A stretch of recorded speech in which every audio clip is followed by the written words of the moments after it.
Number 1. Schedule internet-free time periods. If you're doing problem sets or past exam questions, it is very easy to fall into the habit of getting stuck and immediately looking up an answer. Even if it's not the full answer, maybe just how to do a certain integral or a definition. This is very damaging for your study session and your focus. It reinforces the fact that you don't know what you just looked up, and you didn't think about it thoroughly. Instead, you just used the internet to replace your learning. So, try to schedule internet-free time periods into your studying. What I mean by this is, say you are studying for an hour. You should only allow yourself internet access for the last 10 minutes of that hour, so that you can get a chance to focus and learn. It is essential that you give yourself time without the internet, as this is how you actually show your ability to complete problems and examine your knowledge. I'm not saying not to use the internet at all. It is an amazing tool full of information, but in terms of learning, it can be damaging. When you're doing a question and you come across something you don't know, try to do the question anyway by failing it. Then write down in a separate notebook or on a post-it note what it was you didn't get. Use this later when you have a scheduled internet period to look it up and have a chance to appreciate the answer more. Number 2. Keep a post-it note or a notebook nearby. This is essential for the first tip to work, but can also be used aside from that. If you are studying and something of interest comes into your mind, but if you were to look it up or think about it now, it would take away your focus, write it down on this notepad, just a short note of what it was. This way you can get it out of your head onto paper, so you can deal with it later instead of thinking about it now. This goes along with the not knowing stuff. If you don't know something, write it down on this paper, then look it up after. Fill in your knowledge gaps. You'll be left with a list of stuff you didn't know and now have the answer to.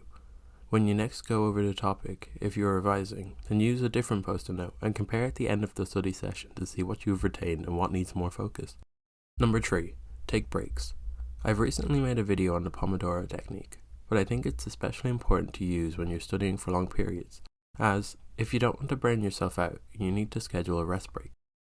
These rest breaks can coincide with your internet schedules, so that you can use them productively, but it is best to get up and move around for about 5 minutes, then go back to studying.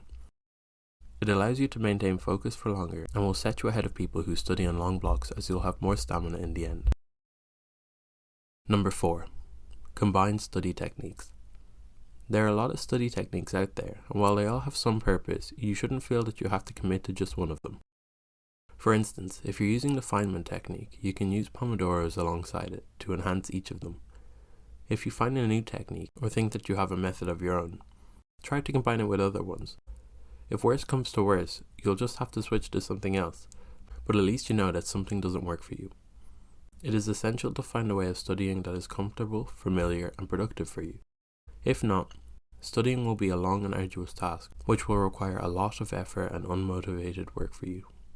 The number one thing which is most important when studying is that you enjoy at least some aspect of it, which leads me on to number 5. Find a reason that you are interested in the topic. Everyone knows that there are some things we study which just aren't interesting to you. This is a problem which has followed people since the beginning of learning, no doubt. It is difficult to study something that you don't care about. That is why you must find or connect the topic in some way so that you are interested in it. Like, for instance, I didn't find studying classical mechanics interesting, but I did find science history interesting, so I read about Boltzmann and how his life progressed as he developed statistical mechanics. This made me more interested in the topic.